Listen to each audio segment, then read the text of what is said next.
Hello and welcome to the week ahead from the Financial Times in London. Here are some of the big stories we'll be watching this week.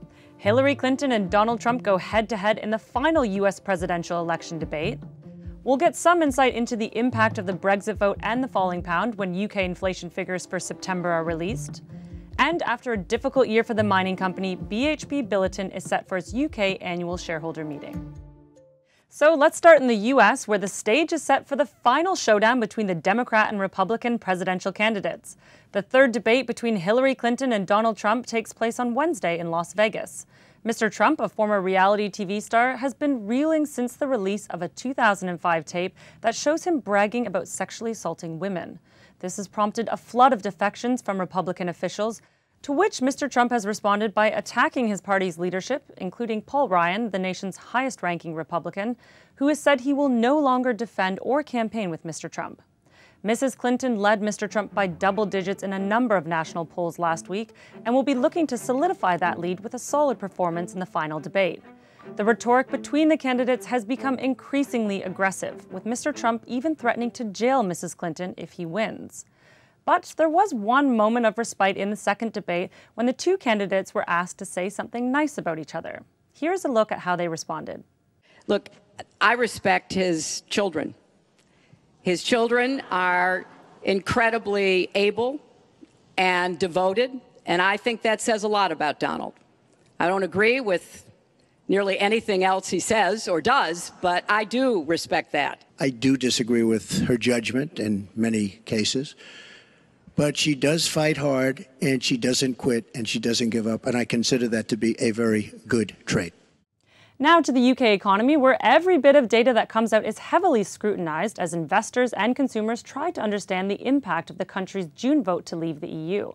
On Tuesday, we'll have UK inflation figures for September, which will have extra significance this month following the vicious spat between Unilever and Tesco over the price of Marmite, Flora, and other branded goods. The dispute, which has since been resolved, saw Unilever demand a 10% rise in prices to offset the effects of sterling's fall, which has pushed up the cost of imports to the UK. Tesco, of course, wants to minimize the effect in its stores. The official inflation measure, the Consumer Price Index, will show whether these arguments are translating into higher prices for consumers more generally. The FT's Katie Martin has more on the pound's drop and how the market might react to the upcoming inflation figures.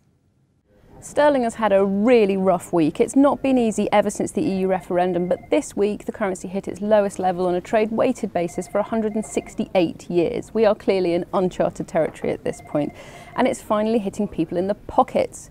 We're seeing the point where either suppliers are going to have to bear the costs for this, or supermarkets are, or customers are. We saw that this week with the potential rise in price in things like Marmite and PG Tips, beloved national goods. Now, whether the currency will keep on sliding, it is difficult to see where the support kicks in. We have some very heavy-hitting data coming up, but whether the market's going to move on that or just on politics, as it's been doing of late, is anyone's guess. And finally, it's been a torrid 12 months for BHP Billiton, with a deadly dam collapse in Brazil that killed 19 people and a $6.2 billion annual loss. Thursday's UK shareholder meeting, to be followed next month by its equivalent in Australia, is a chance for the resources group to explain how it's trying to put things right. Recognizing the impact of the disaster and BHP's poor financial results, Andrew Mackenzie, the chief executive, will pass up an annual bonus for the past financial year. This should help to take the sting out of any discussion on pay at the meeting. But investors will also be keen to hear his views on the outlook for key commodities. Here's our mining correspondent, James Wilson, with more. It's been a much better year than expected for commodities. Oil's done better than expected, iron ore's been better than expected, and particularly the price of coal has spiked incredibly sharply. But this is really due to some sort of short-term measures in China that have stimulated the market for those commodities, particularly iron ore and coal for steel making. And so BHP Billiton has a much more negative outlook, I think, for the long-term future of those commodities. It doesn't expect growth to be particularly strong over the longer term. That said, it's been very helpful for earnings this year for all the mining companies, and BHP's share price is up more than 50% in London year to date, so that's a really helpful backdrop for Andrew Mackenzie. And that's what the week ahead looks like from the Financial Times in London.